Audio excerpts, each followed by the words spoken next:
کوئی شوگر کی پٹی بھی باندھ نہیں تھا. حضرت ایوب 18 سال بیمار رہے. زوجہ کہنے لگی دعا کر لو, تو آپ فرمانے لگے بی بی سے کہ صحت کتنی دیر رہی؟ اس نے کہا 60 سال. تو آپ فرمانے لگے ذرا بیماری کو بھی 60 سال گزر لینے دو, پھر دعا بھی کر لیں گے. یہ دعا کی, اللہ یہ لفظ کہے, اللہ نے صحت دے دی, تندرستی آ گئی. ایک دن گھر میں بیٹھے بیٹھے زوجہ کہنے لگی کہ ایوب یہ بتاؤ دکھ اچھے کہ سکھ؟ آپ فرمانے لگے سارے دن ہی اللہ کے ہیں, پر دکھ بڑے اچھے تھے. مجھ سے پوچھو تو دکھ بڑے اچھے تھے. کہا کس طرح؟ تو حضرت ایوب فرمانے لگے جب میں بیمار تھا تو 24 گھنٹے میں ایک دفعہ میرا رب میرا حال پوچھا کرتا تھا. ایک دفعہ میرا اللہ پوچھتا تھا ایوب تیرا حال کیا ہے؟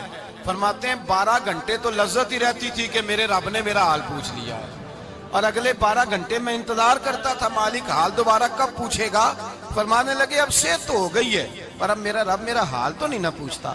بھائی مشکلات جو ہوتی ہیں وہ تو تجھے سجا دیتی ہیں, سوار دیتی ہیں.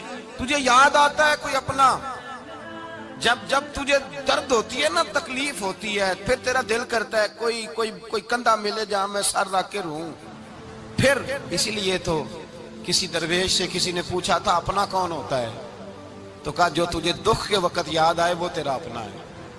جو تجھے عین آزمائش کے وقت یاد آئے اور تجھے اس کا نمبر فوراً تیرے موبائل پہ چلنے لگے, وہ تیرا اپنا سجن ہے جس کو تو دکھ کے وقت یاد کرے.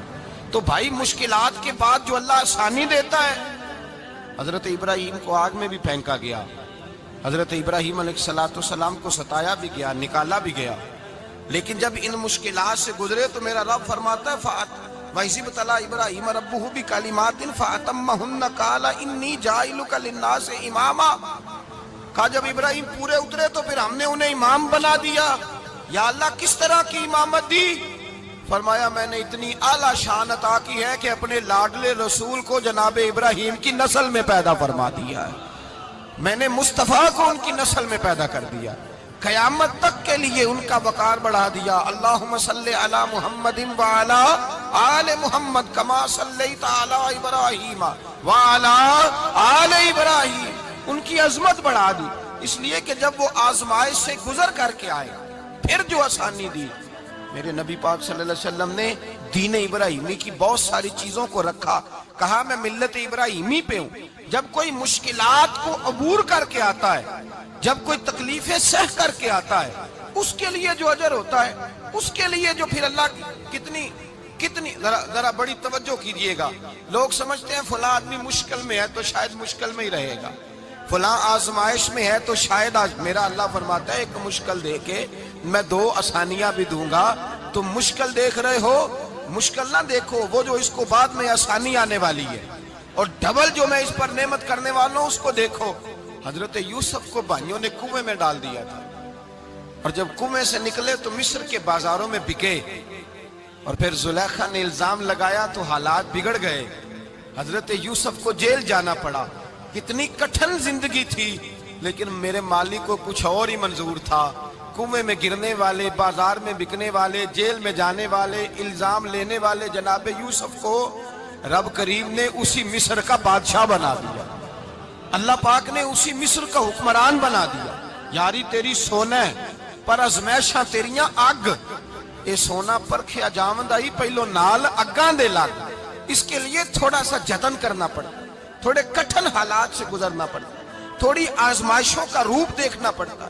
ہم چاہتے ہیں کہ ہمیں چھیڑے کوئی نہ کوئی تکلیف نہ آئے, کوئی آزمائش. یہ ہو نہیں سکتا میرے بھائی, نامی کوئی بغیر مشقت نہیں ہوا. 100 بار جب عقیق کٹا تب جا کر نگی ہوا.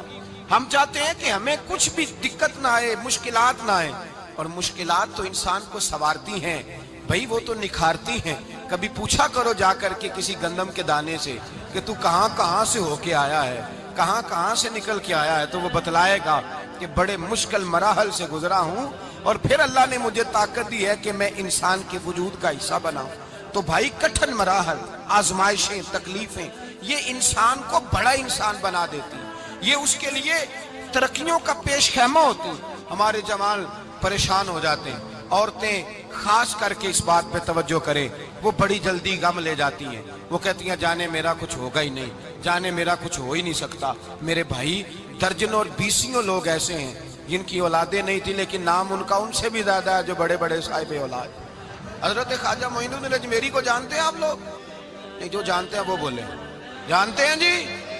لو جی، کافی سارے جانتے ہیں، تھوڑے جی رہ گئے نا۔ جانتے ہیں نا خواجہ صاحب کو؟ ان کے کسی بیٹے کو جانتے ہوں؟ نہیں جانتے، نہیں جانتے، نہیں جانتے آپ ان کے بیٹے کو۔ حضرت خواجہ معین الدین اجمیری رحمت اللہ تعالیٰ علیہ کے بیٹے کو نہیں جانتے، لیکن ویسے آپ ہندوستان میں کسی آدمی کو چھیڑ کے دیکھیں، وہ کہے گا میں خواجہ صاحب کا روحانی بیٹا ہوں، میں اولاد۔ حضرت غوث اعظم رضی اللہ تعالیٰ عنہ کی اولاد کو کم لوگ جانتے ہیں، لیکن آپ ویسے کسی کو پوچھ کے دیکھیں 11ویں والا پیر کون ہوتا ہے، ہر آدمی ہاتھ اٹھا کے بتائے گا خدا کے فضل سے ہم پر ہے سایہ غوث اعظم کا، ہمیں دونوں جہاں میں ہے سہارا غوث اعظم۔ لوگ جھوم کے بتلائیں۔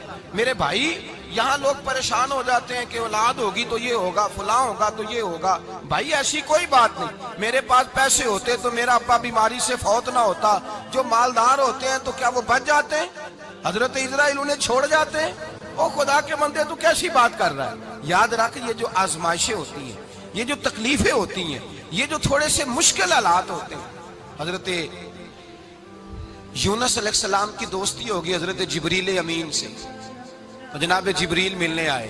حضرت یونس علیہ السلام فرمانے لگے جبریل میرا دل کرتا ہے مجھے اس بندے کی ملاقات کرا جو اللہ کا سب سے زیادہ عبادت گزار بندہ ہے۔ حضرت جبریل امین لے گئے دور دور فلسطین کے علاقے میں، اور لے جا کر ایک بندے سے ملاقات کرائی جس کی دونوں آنکھیں بھی کوئی نہیں تھی، دونوں بازو بھی کوئی نہیں تھی، دونوں پیر بھی کوئی نہیں تھی، اور اس بندے کی زبان پر لفظ بڑا کیا جاری تھے، یا اللہ تیرا شکر ہے، یا اللہ تیرا، بول کے کہیے یا اللہ تیرا، اے اللہ تیرا شکر ہے۔ شکر شکر کر رہا تھا۔